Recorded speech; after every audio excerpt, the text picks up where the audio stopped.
Then నీ came back home. మళ్ళీ మొత్తం అంతా పొద్దున్న నుంచి కడిగినట్టుగానే మళ్ళీ కడిగి వాసన రాకుండా చూసి మళ్ళీ వెళ్ళి పిల్లల్ని తీసుకొని వచ్చాడు.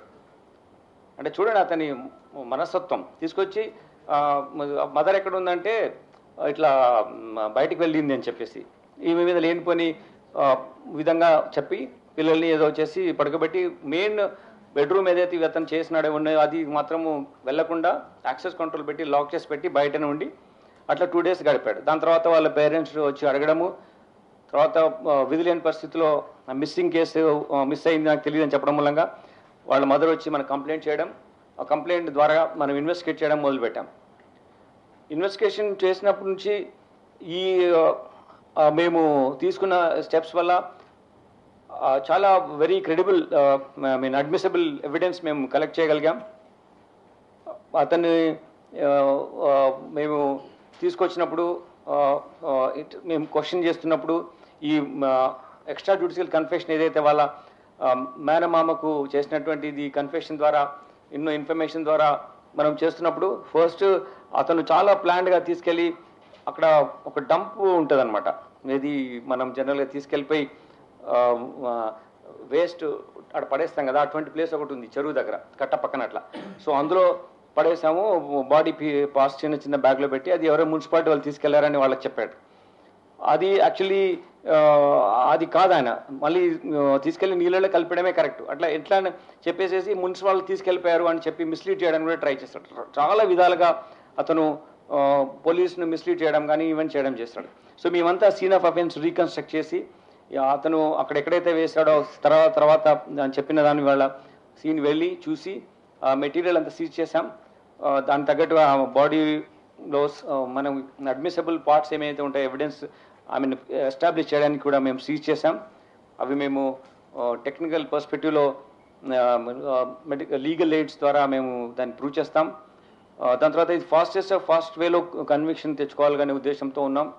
కాబట్టి మేము తొందరలోనే ఇన్వెస్టిగేషన్ కంప్లీట్ చేసి మేము ఛార్జ్షీట్ చేస్తాము ఈ కేసును. అయితే నేను ఒకటి మీకు కోరుతున్నాను, ప్రెస్కు బాధ్యతంగా ఉండండి ఈ కేసులో, బీ రెస్పాన్సిబుల్. ఇట్స్ ఒక లేడీని ఇలా చంపిన తర్వాత మీరు చట్టంగా ఉన్నటువంటి కొన్ని బాధ్యతలు మీరు నిర్వర్తించాలి.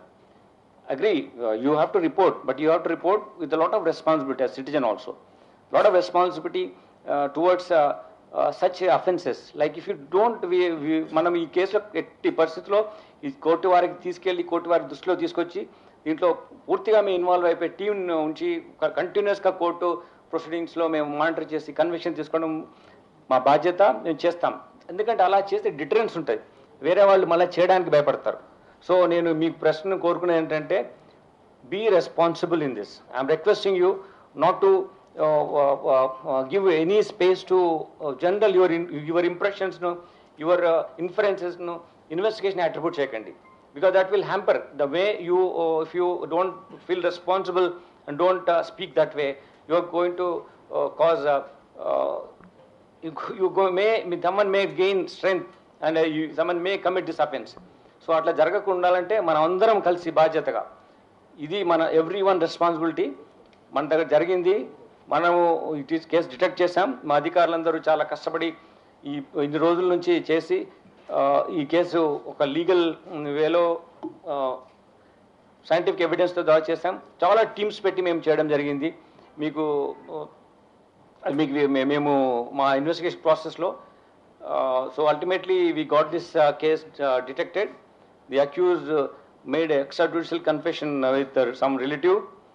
ఆ బేసిస్లో మేము అతన్ని ఎగ్జామిన్ చేసినప్పుడు ఆ టోటల్గా ఆయన scene of offence different places తీసుకెళ్ళి చూపించడం జరిగింది, ఆ రికవరీ చేయడం జరిగింది. దాంతో ద్వారా మేము మీకు డిటెక్షన్ గురించి మీకు చాలా రోజు మీరు ఎదురు చూస్తున్నారు కదా, దానికోసం మీకు ఇవన్నీ మీకు ఎక్స్ప్లెయిన్ చేస్తున్నాం. That's it. సి ఇతను by nature very cruel man. So అతను వచ్చిన తర్వాత భార్య, ఇప్పుడు మా ఇక్కడ హైదరాబాద్లో ఉన్నాం కదా, మన చుట్టాలింట్లోనే హ్యాపీగా మా పిల్లలు ఉన్నారు కదా అని చెప్పింది, ఇంకా మనం ఇక్కడే ఉందాము అనే ఉద్దేశం. దాని తర్వాత అతను పొద్దున్న లేవగానే ఆమెను చాలా పంచాయతీలు జరిగే వాళ్ళ మధ్యలో కొన్ని ఇష్యూస్లో. సో దాన్ని దృష్టిలో పెట్టుకొని అతను ఆమెను కొట్టడం స్టార్ట్ చేశాడు, ఇండిస్క్రిమినేట్ వే. సో అప్పుడు కొట్టడం ప్రాసెస్లో అతను ఆమె చంపాడు. చంపిన తర్వాత ఆ చంపిన నేరం ఆయన మీద పడకుండా ఒక మిస్సింగ్ కేసులో ఉండే విధంగా అది చూసి ఆ బాడీని ఇలా చేసి తీసుకెళ్ళి నీళ్ళలో కలిపాడు.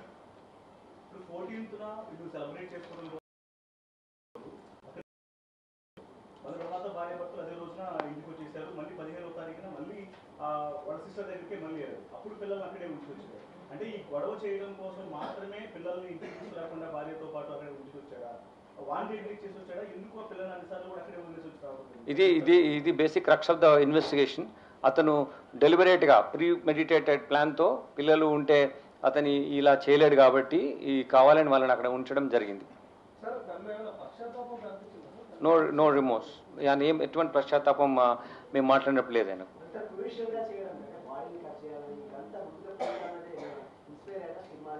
No nothing. మీరు ఏదో చెప్పినట్టున్నారు, అట్లేం లేదు. నేను అడిగాను స్పెసిఫిక్గా, అట్లేం లేదు. ఒకటే రౌండ్, దానికి ఎవిడెన్స్ ఉంది. ఒక రౌండ్లో మొత్తం బూడిద అయిపోయింది కదా, అది ఒక డబ్బాలో పెట్టుకొని దానికి క్లియర్ మాకు ఎవిడెన్స్ ఉంది. ఒక 2-3-4 అవర్స్ చేశారు. ఆ ఇంట్లోనే ఉన్నాడు, క్లీన్ చేయడము. అరౌండ్ 6 o'clock వెళ్ళి కలిపాడు. పొద్దున్న అరౌండ్ 10 o'clock ఇది ఇన్సిడెంట్ జరిగింది. ఇది కిరాతకమైన ఒక రేర్ వేలో ఈ behaved with his wife. Is no way you can kill like this. No way you can try to screen the evidence by boiling the body, his own life body. మళ్ళీ దాన్ని ఒక stove పెట్టి డైరెక్ట్గా బాడీని అక్కడ వేడి చేసి ముక్కలు చేసి, దిస్ ఈజ్ నాట్ ఒక ఒక ఒక ఒక వ్యక్తి చేయాల్సిన పని కాదు. అతనికి అటువంటి కిరాతకమైన నేచర్లో ఉన్నాడు అతను. That's what I'm telling you. అతను ఇంటర్నల్ ఇష్యూస్ ఉన్నాయి అవి. That's what I'm trying to tell you.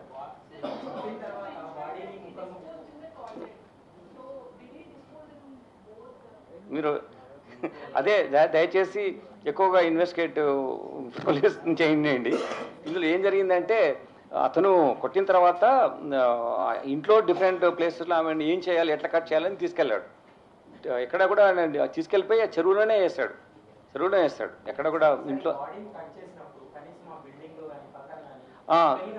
Yes అది 15th 16th వీళ్ళందరూ పండగ ఊరికి వెళ్ళారు.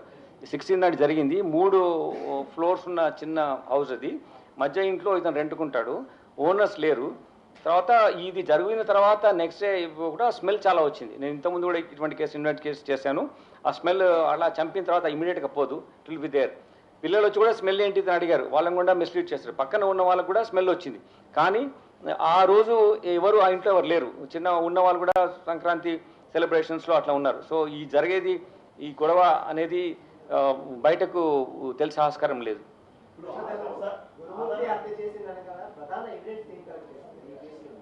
నేను కోర్టు వారికి ఇస్తాం అది.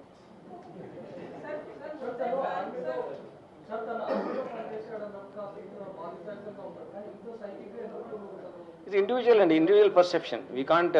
ఒక మంచి వ్యవస్థలో ఒక చెడ్డ వాళ్ళు ఉండొచ్చు, ఒక చెడ్డ వ్యవస్థ. అతను నేచర్, పర్సనల్ బిహేవియర్. అతను రెగ్యులర్ జవాన్గా చేస్తాడు, ఫుల్ టైం 15 years చేస్తాడు ఆర్మీలో.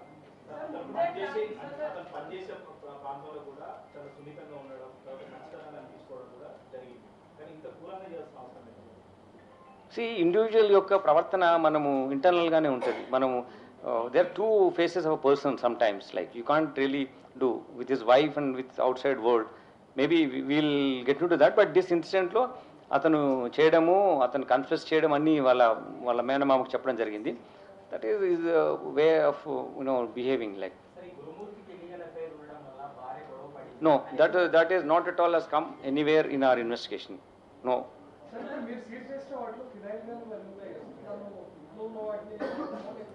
No, everything ఆయన ఇంట్లోనే ఉన్నాడు. బయటకు వెళ్లకుండానే చేసుకున్నాడు, ఇంట్లోనే ఉన్నాడు.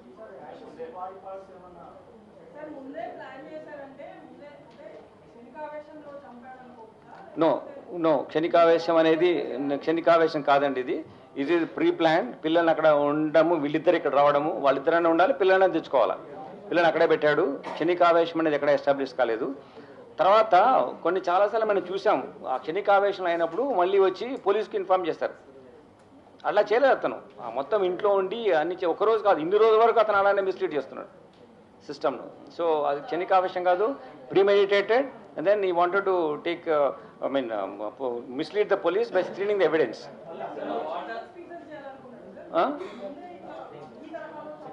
అంటే అతను చంపిన తర్వాత మనకు తెలిసిన విషయం ఏంటంటే ఇది ఎలా ఈ ఎవిడెన్స్ లేకుండా ఎలా చేయాలనే ఉద్దేశంతో అలా చేశాడు. అది అది అది ఆయనకున్నటువంటి you know evil mind. It speaks about his Nefarious designs and sinister mind.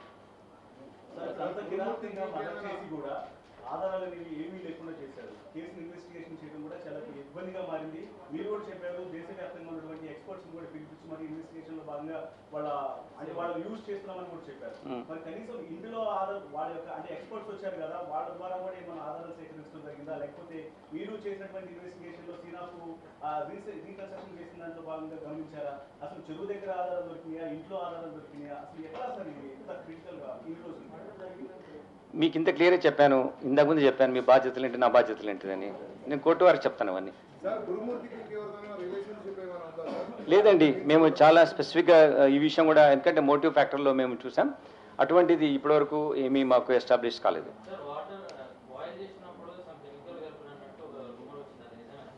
Nothing of that sort is there. No this is he is not involved. కేసెస్లో ఏం లేవు.